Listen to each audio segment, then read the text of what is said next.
ਸਾਰਿਆਂ ਨੂੰ ਪਿਆਰ ਭਰੀ ਸਤਿ ਸ਼੍ਰੀ ਅਕਾਲ। ਪੰਜਾਬੀ ਭਾਸ਼ਾ ਚੈਨਲ 'ਤੇ ਆਪ ਸਭ ਦਾ ਸਵਾਗਤ ਹੈ। ਅੱਜ ਅਸੀਂ 9ਵੀਂ ਜਮਾਤ ਦੀ ਪਾਠ ਪੁਸਤਕ ਸਾਹਿਤਮਾਲਾ ਦਾ ਪਹਿਲਾ ਚੈਪਟਰ, ਪਹਿਲੀ ਕਵਿਤਾ ਜੋ ਕਿ ਭਾਈ ਵੀਰ ਸਿੰਘ ਜੀ ਦੁਆਰਾ ਲਿਖੀ ਗਈ ਹੈ, ਸਮਾਂ, ਉਸ ਬਾਰੇ ਪੜ੍ਹਾਂਗੇ। ਭਾਈ ਵੀਰ ਸਿੰਘ, ਇਸ ਵਿੱਚ ਭਾਈ ਵੀਰ ਸਿੰਘ ਦੀਆਂ 4 ਕਵਿਤਾਵਾਂ ਦਿੱਤੀਆਂ ਗਈਆਂ ਹਨ, ਪਰ ਜੋ ਸਾਡੇ ਸਿਲੇਬਸ ਵਿੱਚ ਹੈ ਸਮਾਂ, ਅਸੀਂ ਸਮੇਂ ਬਾਰੇ ਪੜ੍ਹਾਂਗੇ। ਸਮਾਂ ਭਾਵ ਸਮੇਂ, ਟਾਈਮ। ਸਮਾਂ ਪੜ੍ਹਨ, ਇਸ ਕਵਿਤਾ ਬਾਰੇ ਪੜ੍ਹਨ ਤੋਂ ਪਹਿਲਾਂ ਅਸੀਂ ਭਾਈ ਵੀਰ ਸਿੰਘ ਜੀ ਦੀ ਸ਼ਖਸੀਅਤ ਬਾਰੇ ਪੜ੍ਹਾਂਗੇ।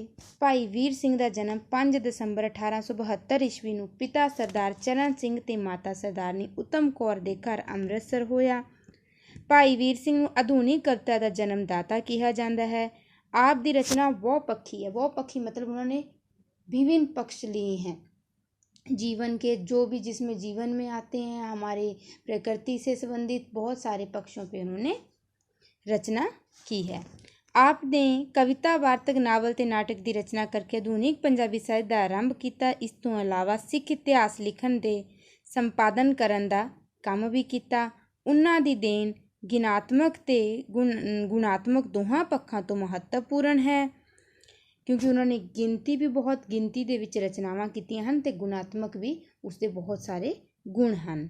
ਆਪ ਦੀਆਂ ਪ੍ਰਸਿੱਧ ਰਚਨਾਵਾਂ ਦਾ ਵੇਰਵਾ ਇਸ ਪ੍ਰਕਾਰ ਹੈ। ਰਾਣਾ ਸੂਰਤ ਸਿੰਘ, ਲਹਿਰਾਂ ਦੇ ਹਾਰ, ਬਿਜਲੀਆਂ ਦੇ ਹਾਰ, ਮਟਕ ਹੁਲਾਰੇ, ਮੇਰੇ ਸਾਈਆਂ ਜੀਓ, ਕੰਬ ਦੀ ਕਲਾਈ, ਪ੍ਰੀਤ ਵੀਣਾ, ਕੰਤ ਸਹੇਲੀ, ਵਿਜੇ ਸਿੰਘ, ਸੁੰਦਰੀ, ਸਤਵੰਤ ਕੌਰ, ਸੁਭਾਗ ਜੀ ਦਾ ਸੁਧਾਰ ਹੱਥੀ, ਬਾਬਾ ਨੌਧ ਸਿੰਘ, ਰਾਜਾ ਲਖਦਾਤਾ ਸਿੰਘ, ਗੁਰੂ ਨਾਨਕ ਚਮਤਕਾਰ, ਸ਼੍ਰੀ ਕਲਗੀਧਰ ਚਮਤਕਾਰ, ਅਸ਼ਟ ਗੁਰੂ ਚਮਤਕਾਰ। ਸਾਹਿਤ ਅਕਾਦਮੀ ਦਿੱਲੀ ਵੱਲੋਂ ਆਪ ਦੀ ਕਾਵਿ ਪੁਸਤਕ ਮੇਰੇ ਸਾਈਆਂ ਜੀਓ ਨੂੰ ਪੁਰਸਕ੍ਰਿਤ ਕੀਤਾ ਗਿਆ। ਆਪ ਨੂੰ ਭਾਰਤ ਸਰਕਾਰ ਨੇ ਪਦਮ ਭੂਸ਼ਣ ਉਪਾਧੀ ਪ੍ਰਦਾਨ ਕੀਤੀ ਅਤੇ ਪੰਜਾਬ ਯੂਨੀਵਰਸਿਟੀ ਲਾਹੌਰ ਨੇ ਡੀ.ਲਿਟ ਦੀ मानारत डिग्री नाल सम्मानिया। तो हमने ये इसलिए पढ़ा क्योंकि कई बार आपके जो 1 नंबर का क्वेश्चन आता है तो उसमें पूछ लिया जाता है कि उनकी रचनाएं कौन सी है, उन्होंने कौन सी कविताएं लिखी है, तो इसलिए ये हमने पढ़ा है। आपको भी इसे अच्छे से पढ़ लेना है। उसके बाद हम अब कविता के बारे में पढ़ते हैं। समा। रही वास्ते घत समय ने इक ना मन्नी, फड़ फड़ रही तरीक। रही वास्ते घत कि समय अगे मैं बहुत तरले मिन्नतां करदी रही, पर समय ने मेरी एक ना मन्नी। फड़ फड़ रही तरीक, फड़ फड़ उसे पकड़ पकड़, रही तरीक मतलब खींचती रही। समय खिसकाई कन्नी कि समय ने अपना पल्ला छुड़ा लिया, अपनी कन्नी खिसका ली, मतलब जो उसका पल्ला मैंने पकड़ा था वो उसने छुड़ा लिया। किवें ना सकी रोक अटक जो पाई भन्नी कि मैं किसी भी तरीके नाल उसनूं नहीं रोक सकी, मैं ਉਸਨੂੰ ਅਟਕਣ ਲਈ, ਉਸਨੂੰ ਰੋਕਣ ਲਈ ਜੋ ਵੀ ਕੁਛ ਕੀਤਾ। ਤ੍ਰਿਖੇ ਆਪਣੇ ਵੇਗ, ਤ੍ਰਿਖੇ मतलब अपनी तेज चाल में, गया टप बन्नो बन्नी कि वो आगे की ओर बढ़ गया, निकलता गया। हो अजे संभाल इस समय नूं कि हे मनुख, भाई वीर सिंह जी कहते हैं, हे मनुख हजे भी संभाल लै इस समय नूं, कर सफल, इसनूं सफल कर लै। ये उड़दा जावदा, ये ठहरन जाचना जाणदा कि ये ठहरन दी यानी कि ये रुकने दा इसनूं कोई तरीका नहीं आउंदा। लंघ गया ना मुड़ के आउंदा कि ये एक बार लंघ गया या हत्थों निकल गया तो इसने मुड़ वापस नहीं आउणा। अज असीं समा कविता बारे पढ़िया जो भाई वीर सिंह जी द्वारा लिखी गई है। इस विच समय दी महत्ता बारे दर्शाया गया है, उसकी महत्ता का वर्णन किया गया है कि सानू समय नूं व्यर्थ नहीं गवाउणा चाहीदा, सानू उसकी कदर करनी चाहिए है, क्योंकि समा जदों हत्थों निकल जाता है तो वो वापस नहीं आता तो फिर असी पूरी उम्र पछताउंदे रहिंदे हां। तो हुण असीं इस ते प्रश्न करते हैं।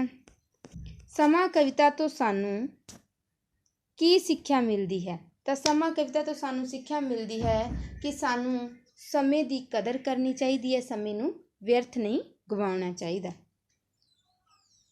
समा कविता विच समय की संभाल संबंधी कवि की सुनेहा दिंदा है? समा कविता विच कवि ये सुनेहा दिंदा है कि सानू समय की संभाल करनी चाहिए है, उसकी कदर करनी चाहिए है। जदों साडे हत्थों निकल जाता है तो वापस नहीं आता, इसलिए जिस करके सानू फिर पछताउणा पैंदा है। तो इस तो बाद जो ये वाले क्वेश्चन दिए गए हैं ये हमें नहीं करने, क्योंकि हमें इसमें सिर्फ एक कविता के बारे में पढ़ना है और हम उसी के प्रश्न उत्तर करेंगे। फिर उसके बाद आगे आ जाओ 8 नंबर क्वेश्चन, हेठ लिखे काव्य टोटियां दी प्रसंग सहित व्याख्या करो। तो हमने इसमें से यही वाला करना है।